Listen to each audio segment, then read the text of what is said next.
Rahim sigatuhu sigat takbir. Lam yarid fi sigat takbir syai'un bi khususi fi sunnatil mutahharah. Jadi sigat takbir ya, takbir Idul Adha atau Idul Fitri itu tidak pernah ada, tidak pernah datang secara khusus dari sunnah Nabi besar Muhammad SAW. Artinya Nabi itu tidak pernah mengajarkan umatnya, sahabat, untuk bertakbir seperti yang biasa kita takbir pada saat hari raya Idul Adha. Format takbir yang bisa kita dengar itu bukan berasal dari Nabi. Walakin daraja ba'du sahaba minhum Salman Al-Farisi ala takbir bisigati Allahu Akbar, Allahu Akbar, Allahu Akbar, La ilaha illallah, Allahu Akbar, Allahu Akbar, walillahil ham. Jadi takbir Allahu Akbar, Allahu Akbar, Allahu Akbar sampai walillahil ham ini itu merupakan ciptaan sebagian sahabat. Di antaranya adalah sahabat Salman Al-Farisi. Wal amru fi ala sa'ah, perkara fi di dalam takbir ini ala sa'ah luas. Jadi perintahnya hanya bertakbir di dalam hari raya Idul Adha. Tapi bentuk takbirnya yang populer sekarang itu diciptakan oleh sahabat, yaitu di antaranya Salman Al-Farisi. Lianna an-nas al-warid fi dzalika mutlaqun, karena sungguhnya nas yang memerintahkan untuk bertakbir itu mutlak, wa huwa qauluhu ta'ala, yaitu firman Allah Ta'ala, walitukabbirullaha ala ma hadakum, bertakbirlah kepada Allah atas apa yang telah Allah berikan petunjuk kepada kamu sekalian. Jadi bertakbir bebas, bentuk takbirnya bebas. Itu perintahnya secara mutlak. Ya. Wal mutlaqu yu'khadu ala itlaqi hatta ya'ti ma yuqayyiduhu fi syar'i, dan kemutlakannya itu diambil atas kemutlakan perintah tersebut sehingga kemudian datang sesuatu yang membatasinya di dalam syariat Islam. Begitu. Jadi perintah takbir ya takbir saja mutlak gitu ya. Bentuknya terserah gitu ya. Wa daraja al-misriyun min qadimi zaman ala sigatil masyhurah, ini ya. Kemudian orang-orang Mesir membuat juga menciptakan takbir dari zaman dahulu ya, atas bentuk takbir yang kita kenal sekarang ini, yang masyhur ini. Apa? Allahu Akbar, Allahu Akbar, Allahu Akbar, La ilaha illallah, Allahu Akbar, Allahu Akbar, walillahil ham, Allahu Akbar kabira, walhamdulillahi katsira, wa subhanallahi bukratan wa asila, La ilaha illallah wahda, sadaqa wa'da, wa nasara abda, wa azza jundahu, wa hazamal ahzaba wahda, La ilaha illallah wa la na'budu illa iyyah, mukhlisina lahuddin walau karihal kafirun. Terus ada salawatnya ini ya.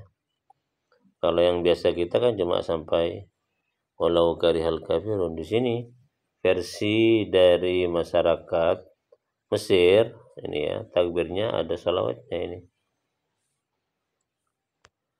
Allahumma salli ala Sayyidina Muhammad wa ala ali Sayyidina Muhammad wa ala ashabi Sayyidina Muhammad wa ala ansari Sayyidina Muhammad wa ala ashabi Sayyidina Muhammad wa ala duriyati Sayyidina Muhammad wa sallim tasliman katsira.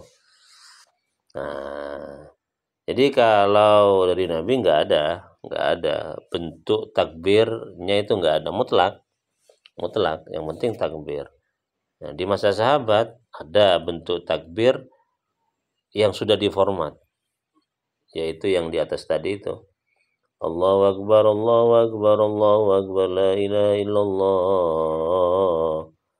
Allahu Akbar, Allahu Akbar, walillahil ham. Itu di masa sahabat lah. Kemudian ulama Mesir nambah ini, nambah sampai ada salawat kepada Nabi besar Muhammad sallallahu alaihi wasallam. Oke, lanjut. Wa yasigatun masru'atun sahihatun istahabbaha katsirul ulama wa nasu 'alaiha fi kutubihim. Lah, versi takbir orang Mesir ini ya, itu merupakan versi takbir yang dirancang ya dan benar ya. Dan disukai oleh banyak ulama dan mereka menetapkan bentuk takbir seperti itu di dalam kitab-kitab mereka. Contoh waqala anha al-Imam Syafi'i. Berkata ya anha tentang sigat takbir tersebut al-Imam Syafi'i, Imam Syafi'i rahimahullah, semoga Allah merahmatinya. Wa in kabbara, jika bertakbir alama atas apa yukabbiru alaihi nasul yauma fahasuna, bertakbir seperti yang biasa digunakan untuk bertakbir ya oleh masyarakat sekarang, itu adalah betul benar. Wa in zada takbiron, jika ditambah takbirnya fahasanun fahasuna, maka betul, maka bagus. Wa ma zada ma hadza min dzikrillah ahbabtuhu, dan yang ditambah beserta ini dari zikir kepada Allah, ahbabtuhu, saya menyukainya, kata Imam Syafi'i. Jadi takbir yang sekarang kita gunakan itu adalah takbir yang dibuat oleh ulama-ulama Mesir ya. Walaupun kita hanya berhenti sampai kepada walau karihal kafirun, tidak menambah dengan sholawat-sholawat ya. Itu asal muasal takbir pada hari raya. Hukmu ziyadatu salati ala Nabi sallallahu alaihi wasallam.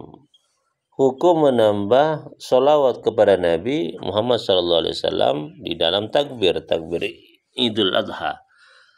Ziyadatu sholati wassalamu ala Sayyidina Muhammadin wa alihi wa ashabihi wa ansari wa azwaji wa duriyati fi khitamit takbir amrun masyru'un. Ya, menambah sholawat kepada Nabi dan keluarganya, kepada keturunannya di akhir takbir itu merupakan perkara yang disyariatkan, yang diperbolehkan, dianjurkan. Fa inna afdhala dzikri majtama fi dzikrullah wa Rasulullah sallallahu alaihi wasallam. Alasannya karena paling utamanya zikir adalah zikir yang mengumpulkan antara zikir kepada Allah dan kepada Rasulullah sallallahu alaihi wasallam. Kama anna sholata wassalama ala Nabi sallallahu alaihi wasallam wa alihi wasallam taftahu lil amal babal qabul fa inna maqbulatun abadan hatta minal munafik. Karena sesungguhnya bersolawat kepada Muhammad sallallahu alaihi wasallam ya, itu membuka pintu diterimanya amal perbuatan atau doa, dan itu diterima selamanya, sehingga bahkan kalau yang berdoa atau yang melakukan perbuatan itu adalah orang munafik. Jadi salawat itu merupakan satu bentuk amal ya, yang bisa membuka atau bisa diterima oleh Allah Subhanahu wa taala selamanya, walaupun yang baca salawat itu adalah orang-orang munafik. Kama nassu ala dzalika ahlul ilmi, sebagaimana yang menetapkan hal tersebut adalah orang-orang yang punya ilmu. Ya annaha muta'allaqatun bil janabil ajalli sallallahu alaihi wasallam, karena salawat itu berkaitan dengan apa? Sisi keagungan Nabi Muhammad sallallahu alaihi wasallam. Ini alasannya kenapa takbir yang ditambah dengan salawat Nabi itu merupakan takbir yang sangat utama. Terus, oke, itu dulu berkaitan dengan takbir. Semoga bermanfaat.